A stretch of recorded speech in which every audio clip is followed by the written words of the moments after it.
Hey, good evening, family. Welcome to Let's Talk 2. Lone Wolf Firearms is here, and as well as myself, Lone Wolf Firearms, Keesha.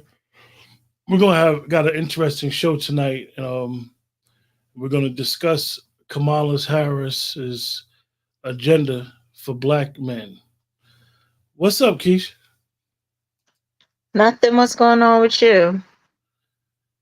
Same old, same old. Keisha, do you hear echo? I don't. Uh, I don't know what it is, brother Juan. You might have to log out and log back in. But anyway, what's up, Hannibal, in the chat? But anyway, Keisha, we're gonna start the broadcast off with I'll wait till Brother Juan gets back in. But Keisha, let people know who you are on this platform, because a lot of people don't know you've been there. Okay, Daddy started her stuff already, Keisha. You and uh you and Keisha know each other from the group, but I'm Camel out here. trying to give black men some. I She listen. said Camel out here trying to give black men some bullshit. I I'm just so fatigued Okay. with the whole thing. I just can't wait until the election is over. Um, I think my spin is a little bit different. I don't care if she wins or loses.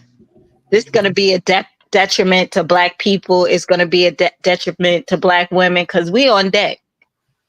Because ain't nothing she gonna do is gonna be good. And there go black girl magic. So while we're being fooled into, oh, vote for Kamala because she's a woman and all this other stuff, it's going to backfire. And we walking around wondering why we don't have no man. Now you want your man to stand up to be a man, but then y'all walking around telling them they stupid because they ain't falling for the okey doke. Like, I feel like I am in the Matrix right now. It's absolutely ridiculous.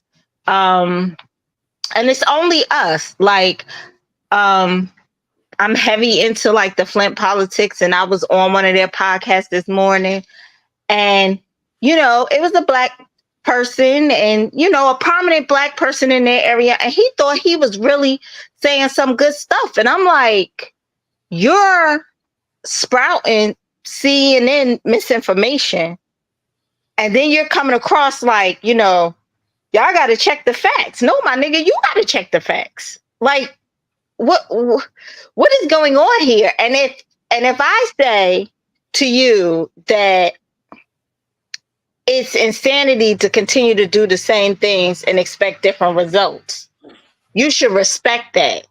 But instead, they're telling you you're ignorant. You don't understand politics. I do understand politics. And we don't use our capital. And it's obvious that they need us right now. But what do? We sent all this money to Kamala and said we was going to vote for her. Is this a trick? $1 billion. It's an absolute trick. And then they say she's going to do it. Why? How is she going to do it? America, like I always tell you, America is created based on classism, racism, the patriarchy, and anarchy.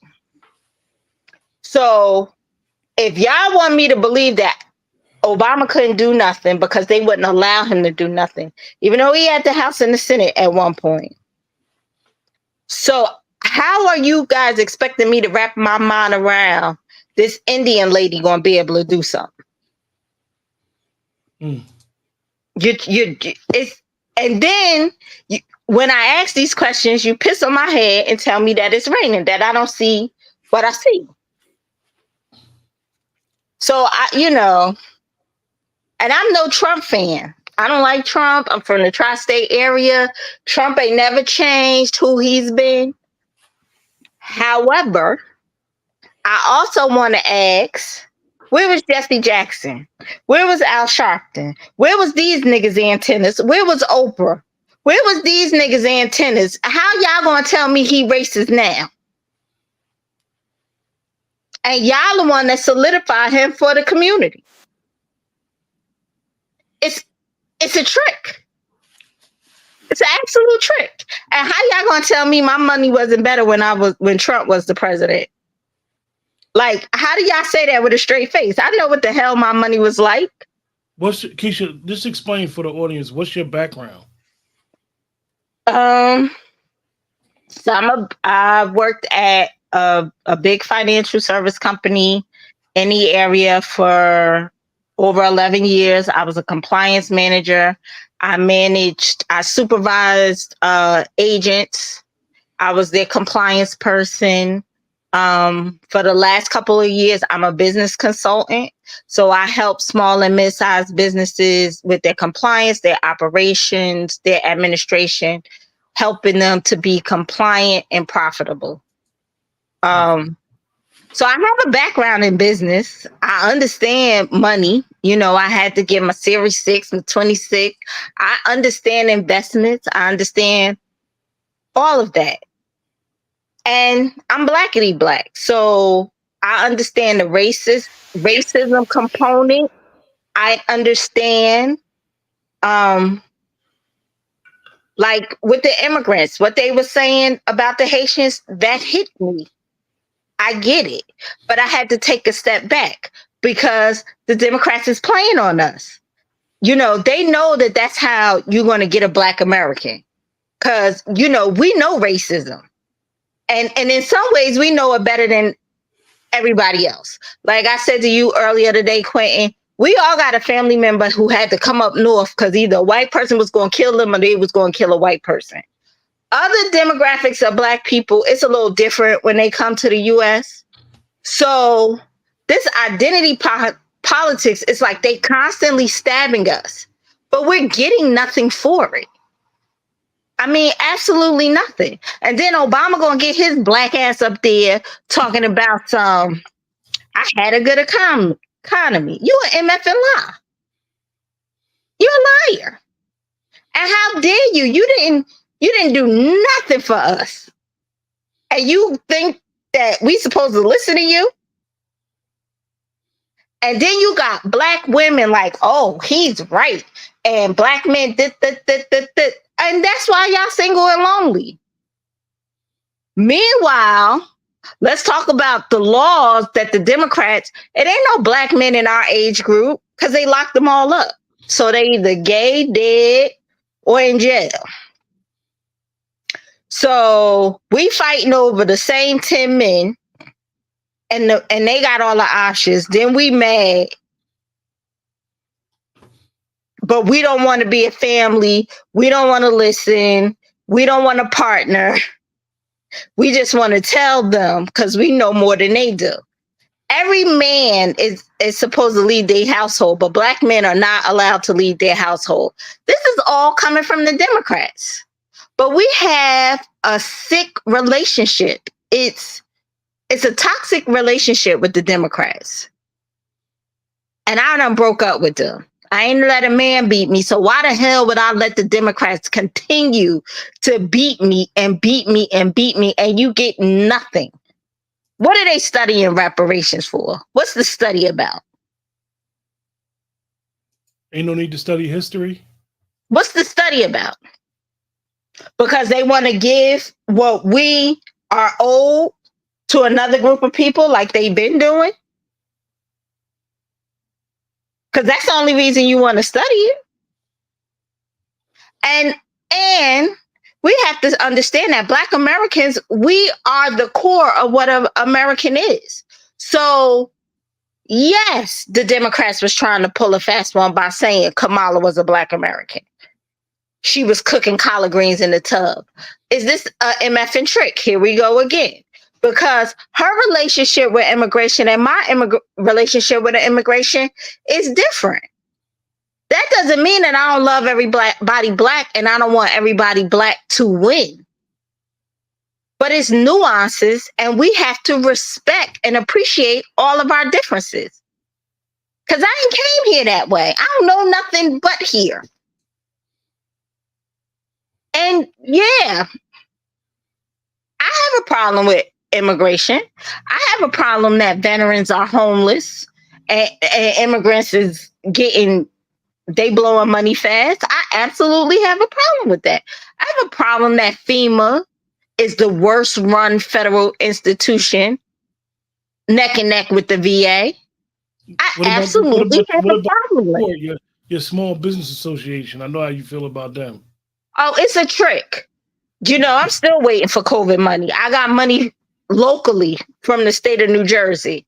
I gave up with dealing with the Small Business Administration. Mm. So, brother Juan, what's going on, bro? Man, sister is cooking. Just keep she cooking. You don't know, I had a rough day, and because unlike Quentin, I understand that I had to break up with the Democratic Party as well. So I be trying to give people grace, right? Then they look at you, oh, you ignorant, or what's the other shit they say? This ain't the time to hold our vote. Now, what kind of stupid shit is that? Mm. So, brother Juan, I got something I want to show you and Keesha before we dive into her black agenda. And as usual, everybody in the chat, appreciate you guys' support. Remember to like, share, subscribe, even dislike if you have a problem with it. But we want you to like it. We want you to share it, and basically, we want you to be involved in the chat by your input on her agenda and what you think. Kamala Harris sent us a love letter. That to you, that might have been a policy document. I read that as a love letter from Kamala Harris to black men who need some love, black men who need some respect, black men who need some concern and some care and consideration. We need some mamala from Kamala, and we got that. We stood on business. We said we wanted to hear something. Everybody else is getting something. What are we going to get? And she came with a love letter of support for our work, our wealth, and our health. Reaction to that, brother Juan? A love letter, huh? Wow. She's been in office 3.5 years. We're 20 days out from the election, and you're going to drop a love letter? You're going to drop a love letter after 3.5 years in office and 25 days out from the election? That ain't love. That's neglect. It's not love. Again, like I said, the opposite of love is neglect. Correction, is indifference. She really showing just how indifferent she is towards us. When you're indifferent, you don't care about the person. It's not hate. You just don't care about them. A love letter. Wow. I mean, these guys are really, really. She never said it was a love letter. Matter of fact, I haven't heard her say she loved anybody. Man, Van Jones, them man. I mean, the delusion. It's like what Yoda said in Star Wars. But I'm gonna say the delusion is strong with these folks out here, man. Not the force is strong, but the delusion is strong. It's wow. He spent a neglect letter, or better yet, an I'm sorry letter. Here, take this. Is this good enough? Within 27 days of the election. Come on, man. Come on. Keesha, how you feel about the letter? I know how you feel about Van Jones. You could reiterate on that. But how you feel about the letter, Keesha? She backtracked already, didn't she? It's for everybody. Yeah, we're gonna go through. We're gonna go through to what he describes the love letter, her black agenda for her agenda for black men. Let's be clear. Let's be very clear. She said it's her agenda for black men. This is a PDF file. It's not even on her website. It's a PDF part of her website and what they want. And it's basically, according to the Wall Street Journal, it's for everyone and it's for others. And that's actually in the language. Of course it is. Keesha, what's your thoughts on all this? Which black men is she talking to? Mm. Like, I mean, outside of reparations, does she? I mean, she's not a black American, so maybe she doesn't understand. But what is it different that we want? We want. We don't want to give y'all all our money. We want to be safe. We want y'all to leave us alone. Like all this other stuff that she's talking about. Groceries is too damn high. Inflation, gas. It ain't no jobs. You know, we can't afford rent. We can't afford more. We're I don't even understand. Like, who is she talking? Who is on her team? Because the Democrats' messaging have been wrong for the last 5 to 7 years. So who are they talking to? So she said the right thing when she said, I have to earn a vote. I was okay with that. And surprise, surprise, I feel like Kamala Harris is dope, right? I don't feel like Kamala's running her run for president. I think that she's running the power that be for president. So that's why she looking all goofy and she can't, you know, she's all off base and she got to look at the teleprompter because she's very progressive. She was more progressive than so the things that she's saying, she doesn't even align herself with. So as a Black American, our greatest gift is discernment, right? We've been had.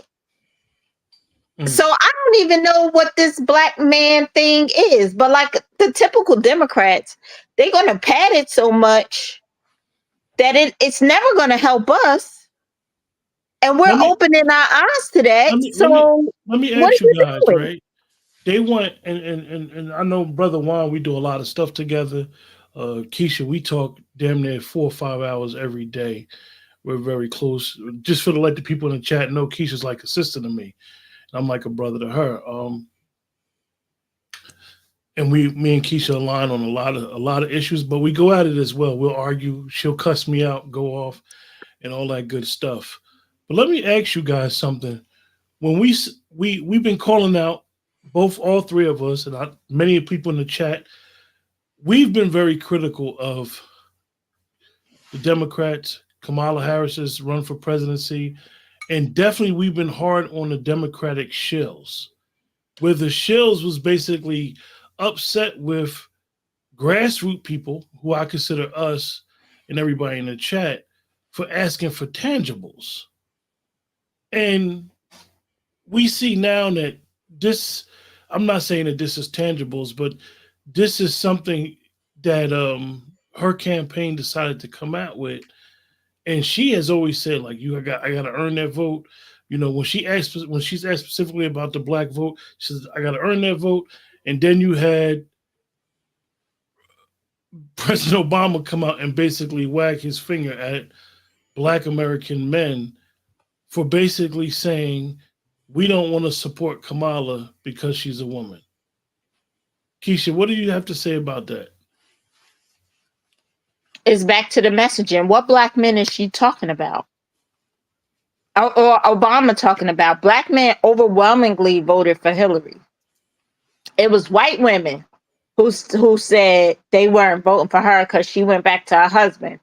I heard several white women say that. Or they didn't vote for Hillary because their husbands wasn't voting for Hillary. So where are they getting that from? Where are they? This whole feminism thing that didn't have any impact on us when it started, and now we're following behind white women. I don't know why. We never had no problem with our men and partnering. So I don't even understand why they would say, now, okay, all men suffer under the patriarchy, you know, because that's what the United States was built on. but the women led in our households. So I don't even, for the most part, so I don't even understand this whole narrative. But you got non-Black Americans talking to Black Americans. That's why it ain't jiving or we ain't on the same page. Brother Juan?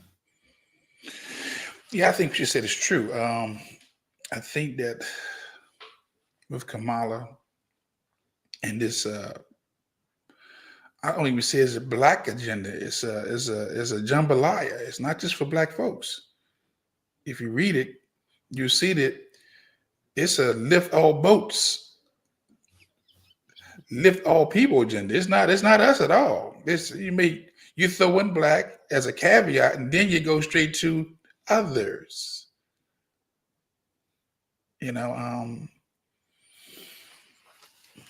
Again, I almost have Harris fatigue because I know that when she gets before the people, she has nothing to say.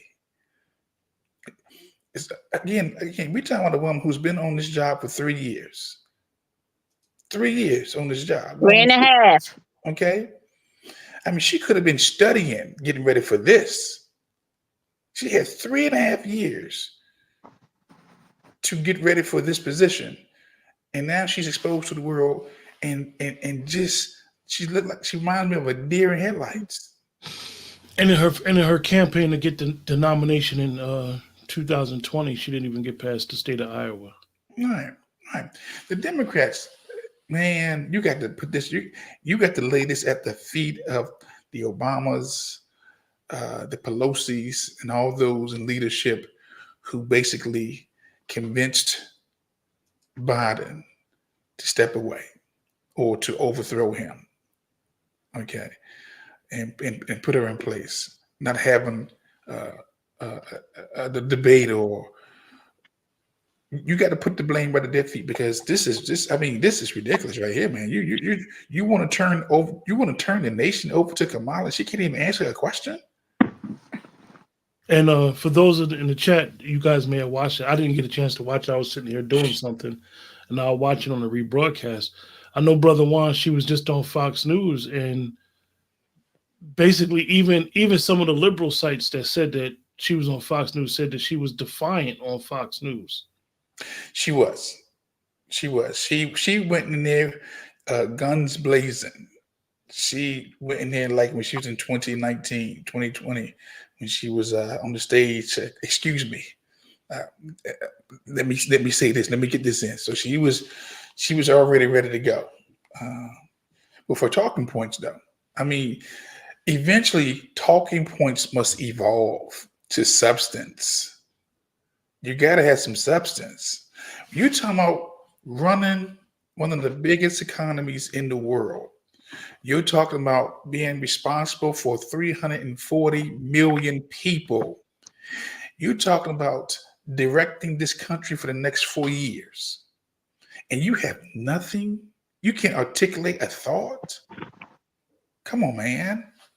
Come on. I'm gonna ask you, Brother Juan, how was the interview? I know the guy from Fox. I know he's actually, when he announced that he was gonna invite Kamala to his platform, he got a lot of slack from quote unquote crazed MAGA supporters.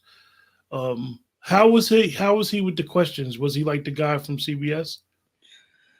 I think he was fair with the questions. I think that he gave her a chance to explain her policies on the economy, especially on the border.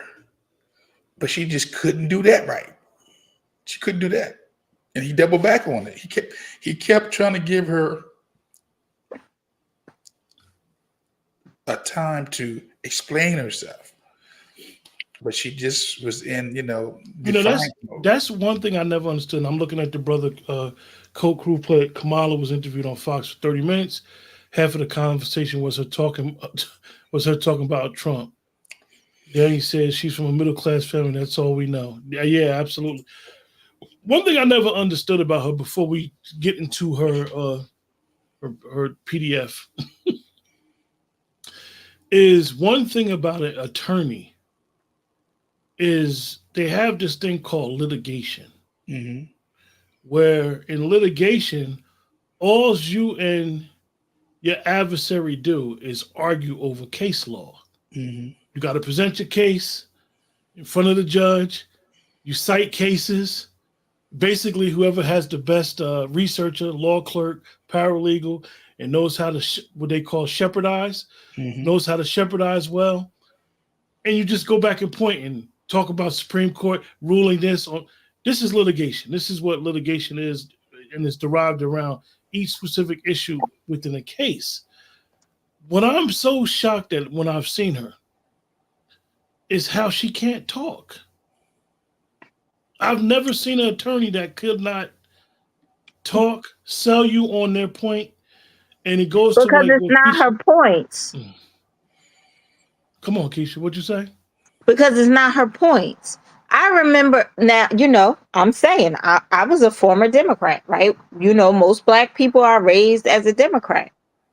When she was in that Senate and, they were saying something, she ain't had no fake accent. She would get folks together. You would see confidence and all this other stuff. But she was working her magic, talking about stuff she knew or stuff she believed in. This this ain't nothing that she's talking about. She's too smart of a woman.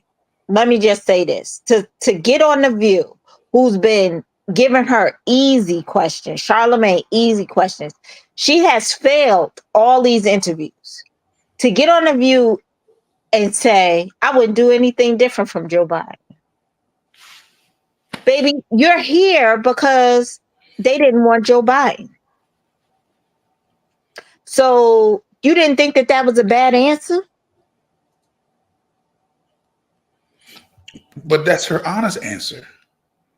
Is it her honest? I mean, she's way more progressive than Joe Biden. So I don't even know if that's her. She's not being, no one's being intellectually honest right now. Well, she And what? said, remember, he said, or she said that she was in the room with, Joe said she was in the room with her the whole time. Oh, Joe throwing her ass smooth under the bus. And Keisha, you've been saying this for months that he's been doing that. And I know that Fox News been reporting that as well, that slowly but surely, if you listen to the wording that he's been using, you listen to some of the things he did, like last week when he did a press conference right after she was speaking, right during while she was speaking, that you feel like he has been throwing her under the bus. And Clinton threw her under the bus too, but I don't think he realized he threw her under the bus. What happened with him on the clip when he went to the border? And he said they were supposed to be vetted. Yeah. Mm-hmm. Yeah. Yeah. And Obama kind of threw her under the bus with the black man thing. Like, who has the pulse of the Democrats? They didn't know that wasn't going to go over well.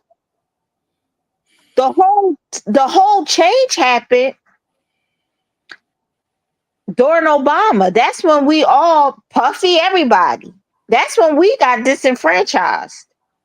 So what would make them think that Obama coming up there and yelling at us and he ain't did nothing? But then they'll tell you, oh, he wasn't the black people president. So they say that in one hand, but then say that Trump do everything for rich people. So it can be done, but this nigga just didn't do it. So, I mean, oh, here we go again. Is this a trick? We've been over them since Obama, second term. So we're gonna get into this PDF, you guys. And while I'm reading it, if y'all want to cut me off, just cut me off, because I won't be able to, really be able to get a grip of what y'all gonna cut me off here. Okay. Vice President Harris will deliver for Black men. She will provide the tools to Black men to build wealth, support their families, and lead in their communities. Vice President Harris will build an opportunity economy where everyone has the opportunity to not just get by, but to get ahead. She knows that Black men have long felt that too often their voice in our political process has gone unheard, and that there is so much untapped ambition and leadership within the Black male community. Black men and boys deserve a president who will provide the opportunity to unleash this talent and potential by removing historical barriers to wealth creation, education, unemployment, earnings, health, and improving the criminal justice system. Black men deserve a president who would deliver on promises and equip them with the tools and resources to make their aspirations a reality. This year, I'm gonna get through all this minutia in 1 second, you guys. All right. I'm going to skip down. Drawing on insights from her experience throughout her career and her economic opportunity toward today, Vice President Harris is laying out an opportunity agenda for Black men to provide them with the tools to achieve financial freedom, lower costs to better provide for themselves and their families, and protect their rights. This path-breaking agenda includes providing 1 million loans that are fully forgivable to Black entrepreneurs and others to start a business. Stop right there. Go ahead. Circle others. Who the heck is others? Everybody else, white women. If this is for Black men and boys, from your first paragraph, who is others? So it stopped being Black men when you put others into the equation. It's probably white women, the LGBTQ, which equals white men, transgender men. But it's a trick. But when they present bills for the Asian community, it don't say "and Black America." When they present bills to the Hispanic community, it doesn't say "and Black Americans" or others. It's very, very specific. This one point, 1 million, what's it, loans? Yeah, 1 million loans that are fully forgivable to Black entrepreneurs and others to start a business. Hey, Brother Juan. Yeah. Just give me 1 second. I'm gonna get back to you. Okay. Keesha, I want you to explain to the audience that only 3%. Explain how it is hard for us to get loans through the SBA.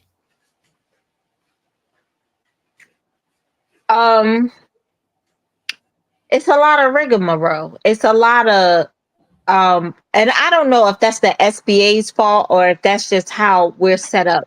Like it's a lot of it's a lot of hurdles that you have to go through. Like there is money out there for small businesses, but sometimes we don't want to do the work. I'm just going to be honest. And I learned that because I have been a small business for some amount of time, but I learned that through COVID. Like I got money from my town. I got money from the state.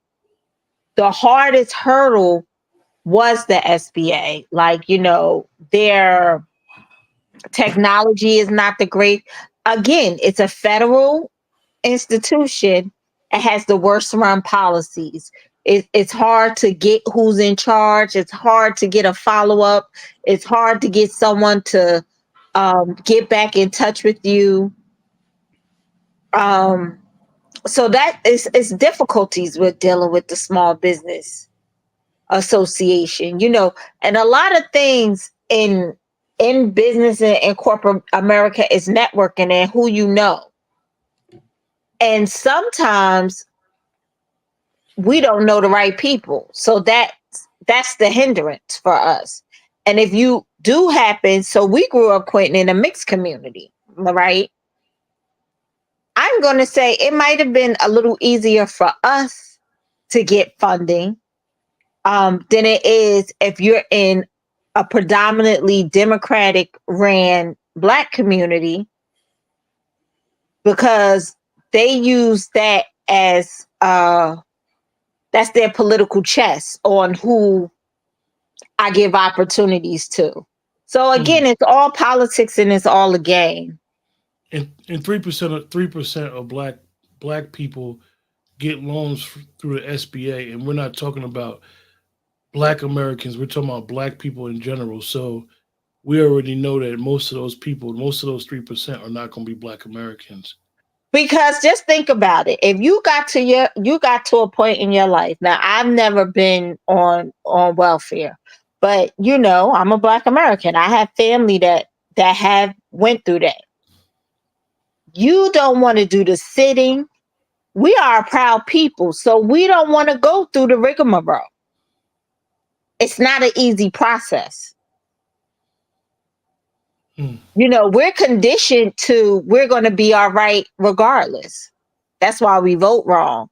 Like, we know we voting wrong, but in our mind is, well, we going to be all right. We got to do what we got to do. It's a sickness. We sick. Brother Juan?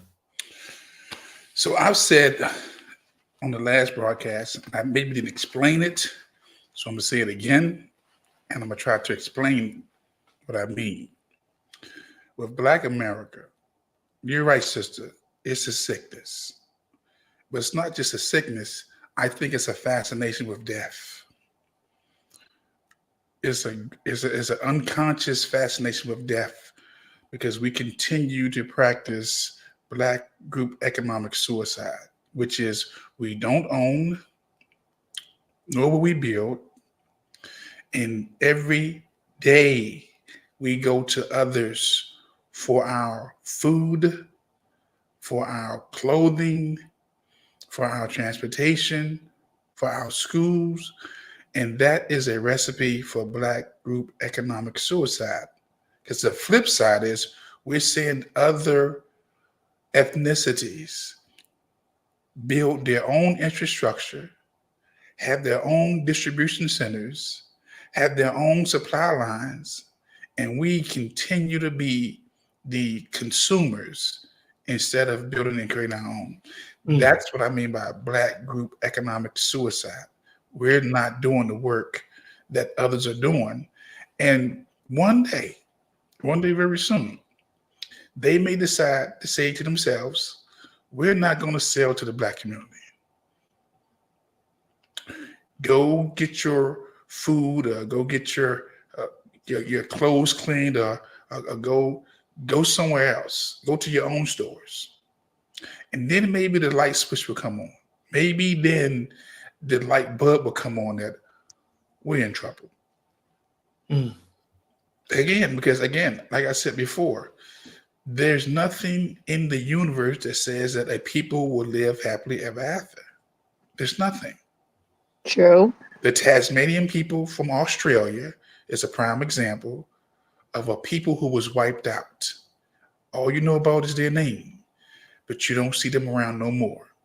And we think, again, because we believe in fairy tales, that we're going to be here, that things going to get better. There's nothing that says that things will get better. And choosing Kamala Harris, knowing she has no plan, knowing she can't even, my God, we're talking about running for the highest office in the land, and this is their best? This is your best? So I got a question for you guys. How do y'all feel with her being the commander-in-chief and we're going to be in some wars, especially if she's in the commander-in-chief? How do y'all feel she's going to handle it? And not because she's a woman, but just because of her uncertainty on so many things. Well, to be honest with you, the uncertainty is what scares me the most. The uncertainty of conviction of her beliefs bothers me. We all know that wars and being able to sit with other world leaders is not going to always be favorable to your constituents. However, you got to believe what you say. And she, to me, does not come off that way. I am not a fan of Hillary Clinton under no circumstances, and I'm endorsing Hillary in any capacity. But she believes what she believes. I don't see that in Kamala Harris. I never seen it in Kamala Harris. Unfortunately, she just to me, she lacks conviction. She lacks those qualities when you sitting in there in front of Putin, you sitting there in front of the emperor, the leader of China. What are you going to do? Because those are complex issues. You got to basically work with an adversary, someone who literally, if they have the opportunity, will destroy your country. But you still have to work in a cordial manner for world affairs with these leaders. I just don't see that in her. Well, I think, watch this. The answer is in the question. What would she do? Well, what is she doing right now? Mm. What is she doing and the president doing right now? We have a precept and an example right now. Ukraine and Russia, 2 years. They haven't did nothing but just push bills to get them more money. They just And been it's gotten funding more. worse. And it's gotten worse. This whole Israeli Middle East piece, man, This is the worst it's been since the 40s. the ones who said that Trump would get us in World War III are the very ones about to get us in World War III. Okay? The ones who have sat back and watched from October 7th of last year to now, October 16th, right, of this year, 1 year in, and you haven't really heard them put up no resistance against is Netanyahu just dropping bombs. I mean, we're talking about surgical strikes killing a lot of people. Burning people alive. Yeah. Now I'm not on the Israeli side, nor am I on the Palestinian side or Hezbollah, none of them. Because my thing is, I don't hear them speaking up for Black Americans. What about Black Americans? You know, I mean, we really have to allow people to sort out their own wars, their own fights, their own affairs. Right. So no, I don't have no comment on that. What I think about Israel and Hezbollah and Iran and Ukraine and Russia, well, I don't think about it. It's a sad situation that people are dying. I wish that nobody would be have to die in these wars.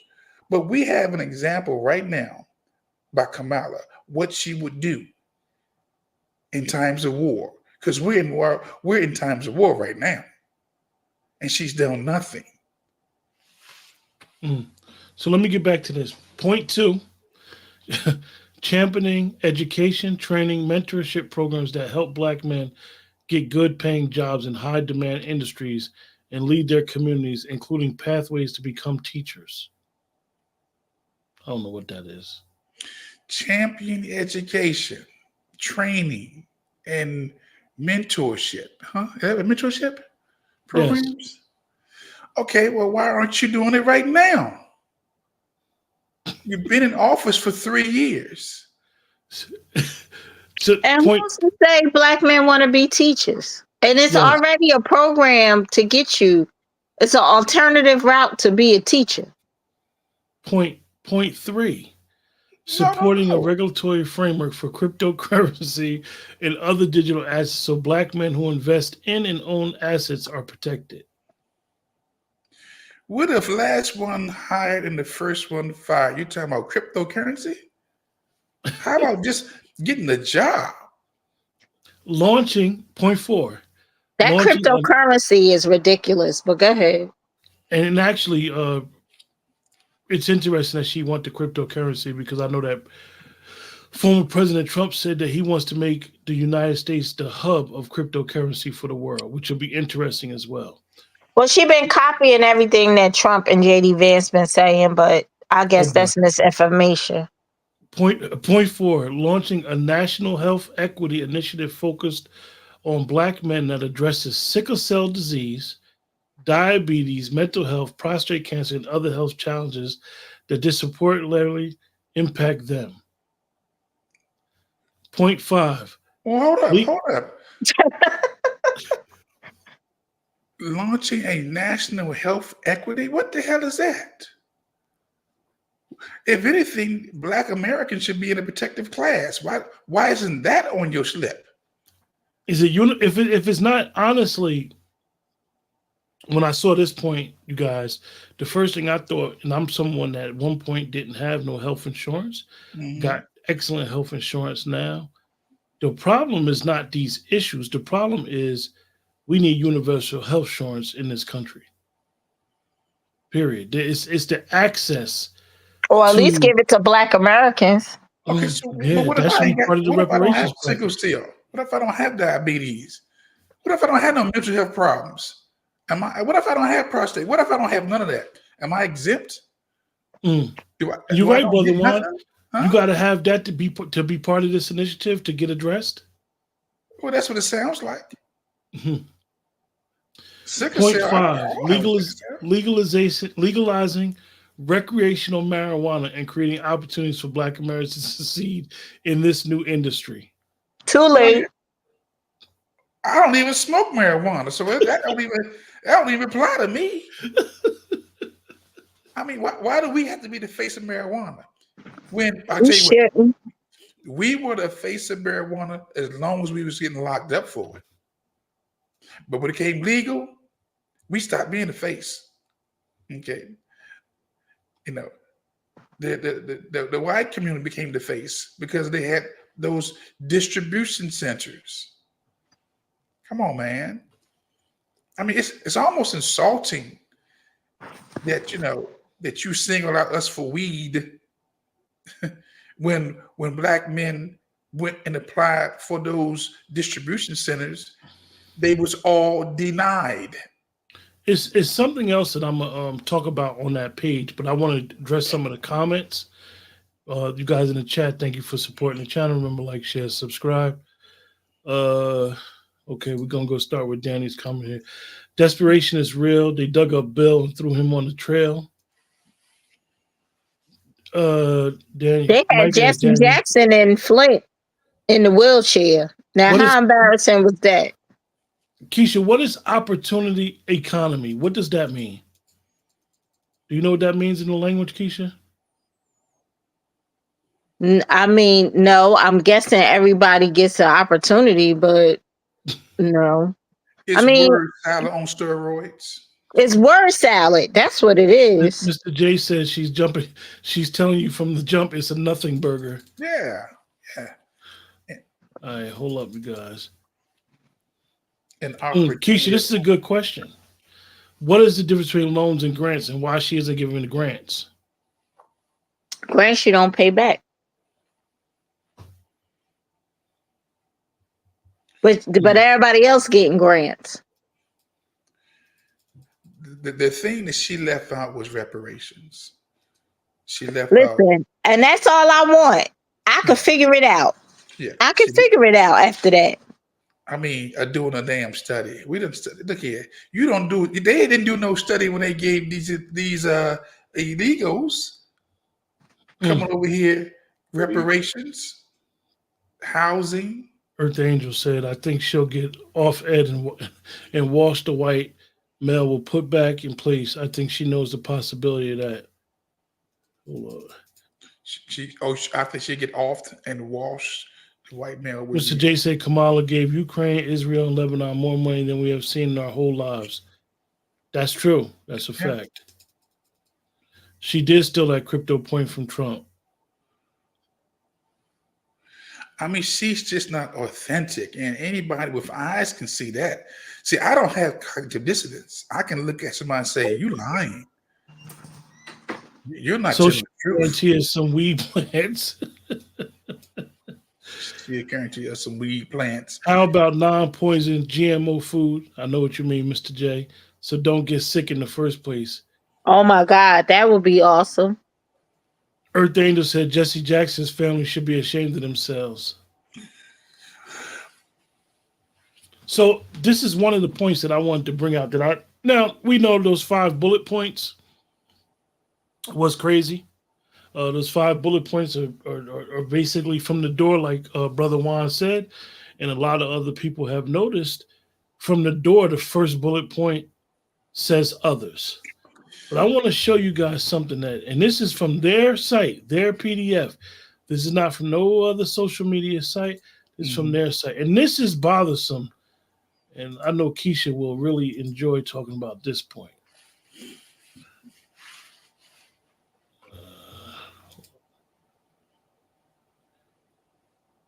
The next paragraph, Keisha. Donald Trump spent 4 years making black men's lives harder. On his watch, millions of black men lost their jobs. Thousands closed their businesses. Hundreds of thousands lost their health insurance. As thousands of black men lost their lives to COVID, Donald Trump denied the severity of the crisis and made millions more unsafe. Crime in the black neighborhoods soared while Donald Trump tried to cut funding for public safety and made communities less secure. I mean, they lying again. Like, they just make you want to defend Donald Trump, and that is not the business that I'm in, right? That it was COVID, right? So he went and got Fauci. Now, if you're a part of the black community, you know Fauci done screwed us once, twice, three times. You know, he headed the AIDS, and now here he is with the COVID. Mm-hmm.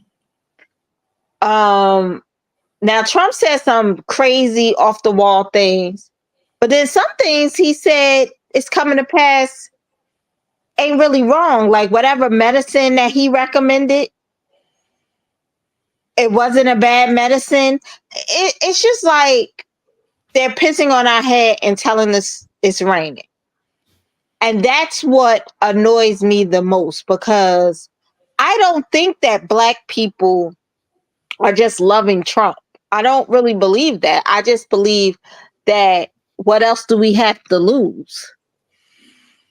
Like the Democrats, it's a problem for me that they know the issue. They tell us what the issue is, right? They every 4 years they do it. Then they say what they're gonna do, and they never do it. So we're their greatest voting block. And we're that in two ways, because they threw away the blue collar workers. We also blue collar workers. And they just expect blue collar workers and black people to vote for them. And the middle class is getting constantly squeezed. So it was COVID. I can't blame Trump for COVID. But that you had to get vaccinated or you lost your job and all that stuff that happened while they were in office, they forgetting about that. A lot of people lost their job refusing to get vaccinated. That's under them. Keisha, I don't want to go there because I don't want to go there. We got YouTube police all on the scene. Okay, right? But it's the truth. Let me ask you a question though, Keisha, because I know we talked about this a lot in the last 6-7 years. When they say it's a Democratic talking point about the black cities, I mean a Republican talking about the black cities. That shit hurt me to my heart, but it's true. It's true. You have black Democratic cities. That's the worst ran cities with the most corruption. The most voter suppression, the most voter fraud. The people aren't doing well. And then on the reverse, it's the same in the Republican, the red, because our cousins vote against their interests. They the lowest on the classism scale, but they vote against their interests as well, and they continue to vote Republican. And they're the worst ran Republican places. So, but it's true. Who wanted to wake up and think that you got a whole Democratic leadership in certain places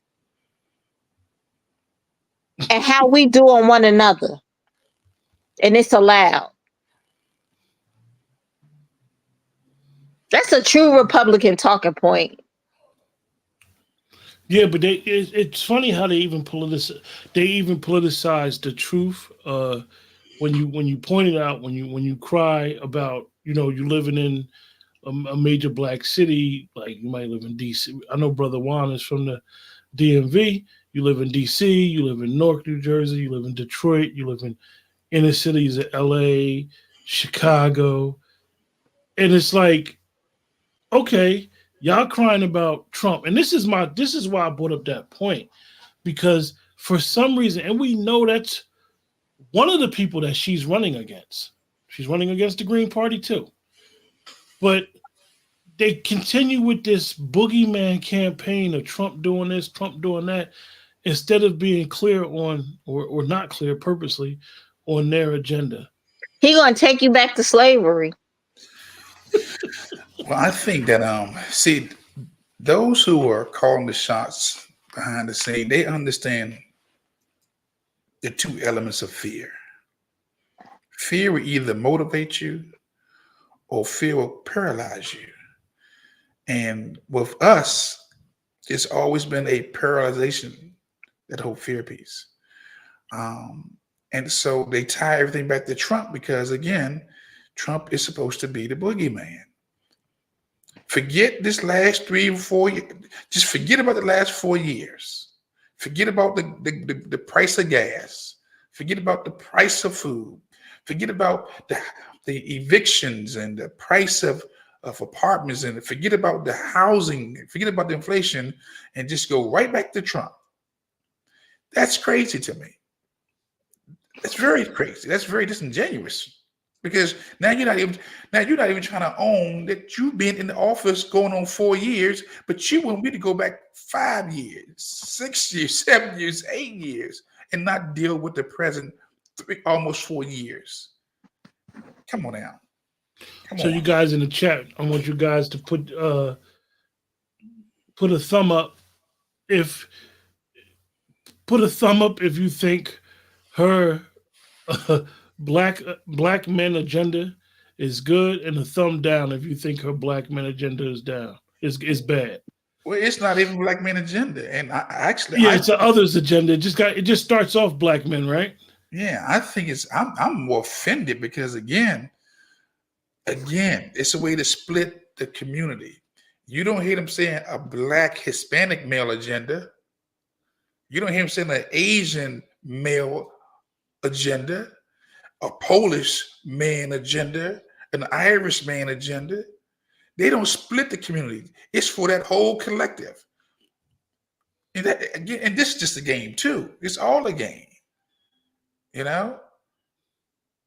I mean, I kind of feel kind of like the Negro right now. I kind of feel real disrespected, offended that you even had to even try to highlight the black male agenda. I'm saying just look out for all of us. Black Americans need what? To be in a protective class. How hard is that when you've given it to the Asians, the LGBTs, the Latinos, the Jewish community? Everybody is protected class with us, and we've been here the longest. How hard is it just to give us what? Some reparations. Okay? You know, you can start with maybe 500,000 for me. You know, how hard is it to again put us in a protective class and hold law enforcement responsible for deleting Black Americans? Right. Okay, come on. And Brother Juan, one of your favorite statements that I love. You have to let everybody know which Jesus you follow. The revolutionary, Jesus Christ, the one who Nat Turner subscribed to, Harriet Tubman subscribed to, Ida B. Wells subscribed to. Okay, those who didn't mind getting dirty, fighting. Yeah, I'm gonna follow the revolutionary, the one who said, you know what, look, he that have no sword, sell his garment, pawn his garment, and get one. Matter of fact, get two. Okay. So overwhelmingly, everyone in the chat got a thumbs down. You know, it's funny because, like Brother Juan said, and you know, I always, you guys in the chat don't know the particulars when I say this. Only me and Brother Juan know. We basically come from two different spheres of life. Mhm. Um, so I wanted to have Brother Juan on the show because when we go over it, because literally her agenda doesn't apply to either one of us. Mhm. Like he said, I don't smoke weed. I don't smoke weed. So you legalizing weed, and on the other hand, you done sent thousands. Maybe she didn't do it in just California. This country has criminalized marijuana for so long. You'll be amazed how many people have been locked out of opportunities for even back in the day when our elders was running around for a reefer joint, as they used to say. And they're still locked out of opportunities. And people look at it, and on a federal level, they still can lock you up for them drugs. Fed law supersedes state law. So they still doing it. Um, look at you. Look, they enforcing marijuana, and they are enforcing marijuana in certain apartment complexes. You can't have marijuana and live in certain apartment complexes, even if you got prescription. I know a lot of folks who got prescription. They can't get no. They can't live certain places, and if they got if they want to be able to own a gun, they can't even smoke the weed. See, it's like a two-edged sword. Some folks want to be able to protect themselves, but if you got a marijuana prescription, you're done. You can't have no gun if you got a marijuana prescription, and you can't live certain places if you're smoking it. So that fourth or fifth bullet point don't even Yeah, apply to me.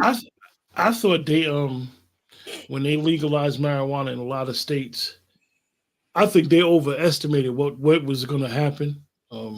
It's still criminalized in a lot of states as well, and you get caught with enough of it, you still going to jail. Ain't nothing changed. And I think like the dispensary business, I know where I live at, it's a couple of dispensaries, it's a couple grow spots, and even for you to work there, you got to go through a whole bunch of stuff with your background clearance. So for that to be a bullet point on an agenda that's supposed to be geared towards black men, I think that's very disingenuous that they would even go there.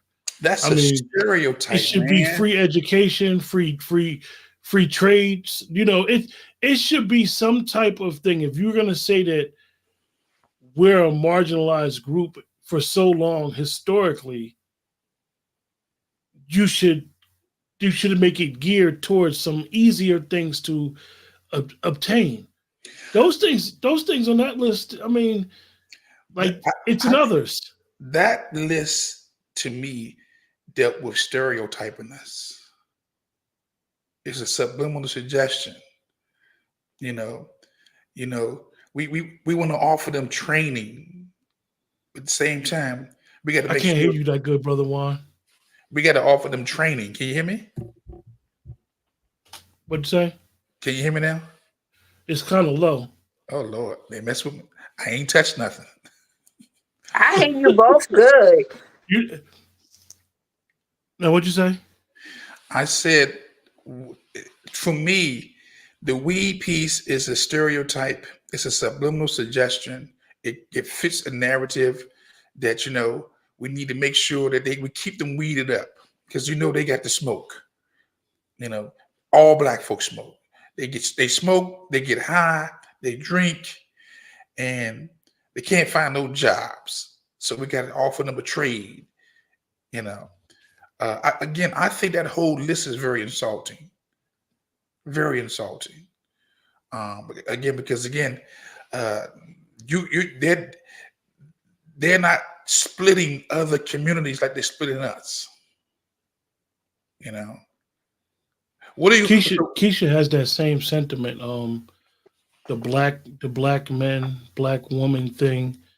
When they try to do that, like we're apart, and Keesha, what did you say to me before about they're basically adding to the division?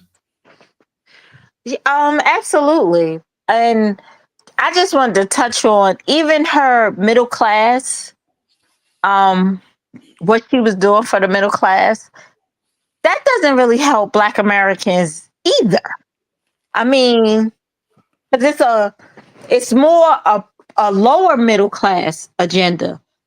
And not to say that we're not in the lower middle class, but it's many of us that's in the middle class, firmly in the middle class, and have been firmly in the middle class for years.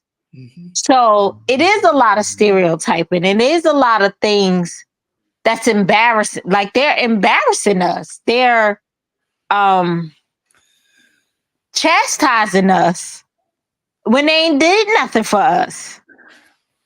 And watch this. We got to always remember this. This information is global. It's not just to the nation. Other news facilities, outlets around the world are broadcasting this to their people about us. And they are reinforcing certain stereotypes. Right. You know? I mean, again, I don't do the weed piece. I don't even, I don't smoke weed either, so that's the three of us now. I might eat an edible every now and again, but I don't smoke weed. I don't have sickle cell, pancreas, prostate cancer. What's the other one? Hypertension. I don't have that stuff. You know? But again, they're projecting who we are or the things that we need instead of looking at us as a whole collective. I want to go back to something Sister Star said. You guys, hold up. She said something I really like this, because we should be. She said, I'm offended that when benefits are offered specifically to the Black community, it always involves some criminal activity. That part. Yeah, it always, and Sister Star, you're talking, Brother Juan, as you guys know in the chat, comes from law enforcement. I am somebody that has a record. So I'm offended. I'm offended that they come with this blanket, and I know a lot about re-entry programs. All that stuff is bullshit. Mm-hmm. If they're not fully expunging your record, like wiping it clean, then all of that stuff is BS. Mm-hmm. If they're not giving, as President Trump is trying to get the qualified immunity, if they're not qualified, if they're not automatically expunging your record when you've been convicted of a crime, then none of that stuff means nothing, because we all know if you have a record, housing looks at your record. See, watch this. I think that we have to come to a realization, right, that criminality and the Black community go hand in hand in the system of white male dominant culture. That this is $1 billion industry to project criminality among Black people. I'm talking about billions. Now, do you want to interrupt that system and project that they good, that they're not criminals, or do you want to still make money off of these our community for decades have been the collateral damage. We are the collateral damage. Okay, we are the ones they sacrifice, and you can see that how they gave the benefits to the illegals in the sanctuary cities and the EBT cards. And now the $25,000 for housing. EBT cards, $5,000 a scooter. Yeah. Unlimited SNAP. Yeah. And so when you know what's crazy, and I had did some things with an organization for SNAP benefits before, like helping people. Mm-hmm. It is so hard for some people to get SNAP benefits. It ain't even funny. Like they go through your income with a fine tooth comb, like. They want to know every piece of money that's coming in that house before they approve your SNAP benefits. That's because Black trauma is big business. It's big business. $1 billion business. Black criminality is a Brother Juan, I've been telling Keesha that she needs to patent that phrase for years. What do you mean by that, Keesha? About Black trauma being big business? Yes. The grifters, they go out and grift, and they act like, they're talking about the trauma we go through. That's how they get their money. You know, people get on TV and say, "Oh, I'm doing this for the poor blacks," or whatever. It's just our trauma is big business, and they have to keep us in trauma because that's how they make their money. That coincides with Booker T. Washington's favorite statement, talking about there's a group of people who have to keep us sick because they make money off our sickness. Isn't it amazing though how all those people from back then, they have said all these things, right? It still holds true today in 2024. That's amazing. Well, Dr. John Henry Clark has always said that your past is always your present. And your present is still your past. Especially if you don't know your past, you will repeat it.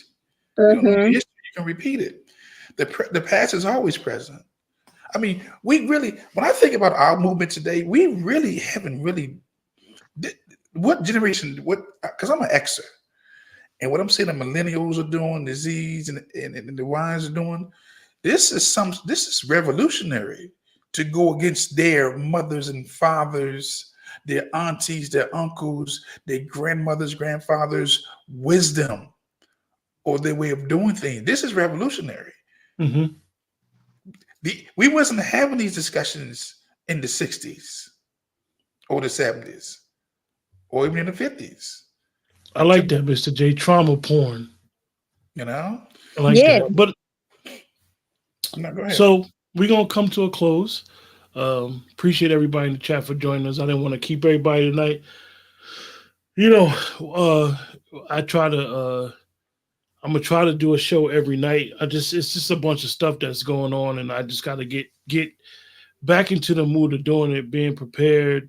Not only just on my end, but you know, you don't want to always come across as preachy to people, but you just want to have a conversation. This is why I like doing shows with other people, because I like to conversate, and I like that when we conversate, even though we may not agree on every point, when I disagree with an individual, and Keesha will tell you definitely, when I disagree with somebody, they give me a different point of view of looking at things, and it allows me to not be so rigid on what my thought pattern is. So, one of you guys got any final thoughts? The young lady, go ahead. She led off. I just think that we will get further ahead once we listen to one another. Like, if we determine that I'm backing away from the Democrats, I'm backing away from the Republicans, whatever I'm backing away from, don't tell me I'm an idiot. Don't tell me I don't understand.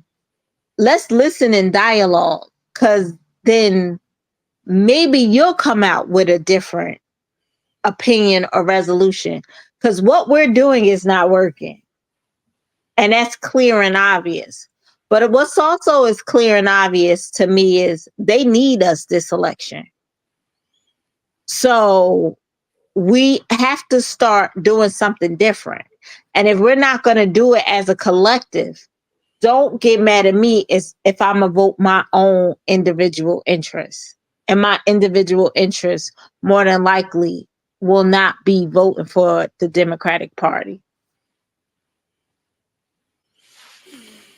Well, I'm gonna say this: the beauty about the First Amendment is freedom of speech. It's freedom of religion and the press, assemble, and the right to address grievances, right? And I said it to say this. You know, you will never hear me apologize for my thoughts or who I decide to vote for. It's my conscience, it's my vote. Okay. If you don't like who I voted for, that is your business. It ain't mine. Okay. What Kamala Harris is offering Black America, it is not no love note. It's a very indifferent note. And Van Jones, shame on you. Shame on you, Van Jones. I don't even know the brother. But don't be projecting a love note from somebody who's practicing benign neglect policy towards us for decades. Okay? I said decades because she'll tell you she was, she loves that. I was a prosecutor, prosecuting people, mainly Black people. Okay? That was no love letter. That was an indifferent letter. What the opposite of love is indifferent. And that was very indifferent. Because when you start bringing others into the equation, it stopped being towards me and my community.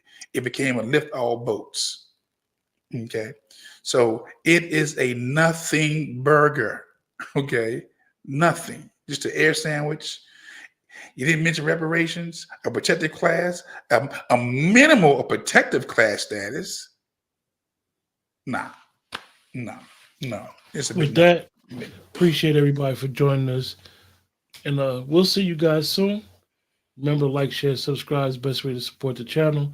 Also, make sure that you subscribe and you like Brother Juan J. Johnson's channel, Lone Wolf Firearms Training, and make sure he is an advocate of carrying 2, 3, 4, 5, 6 firearms. Yes. Be prepared, Brother Juan. You want to give everybody the warning that you've been saying before election?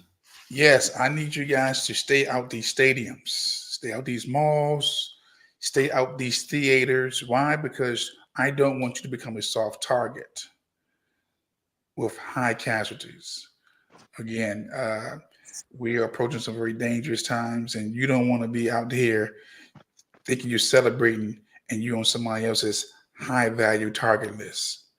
And yes, I need you to become responsible gun owners, gun users. The difference between me and other broadcasters, we're not just going to talk about guns. I'm going to encourage you to get one, get two, get you a rifle, a semi-automatic handgun, a revolver, okay, and a shotgun, and have minimum 200 rounds. The least you can do for each one. With that, have a great night. Take care, everyone. Good night. Good night. Good night.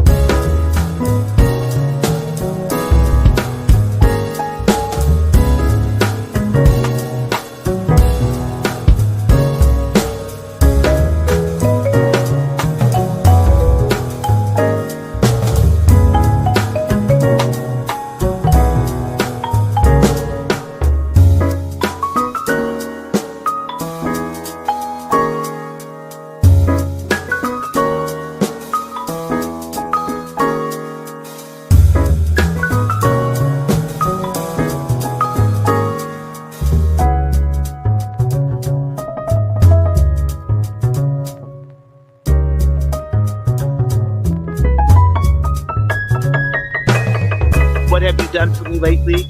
It's Coons. What have y'all done for us lately? And if there's no answer, the only thing we owe them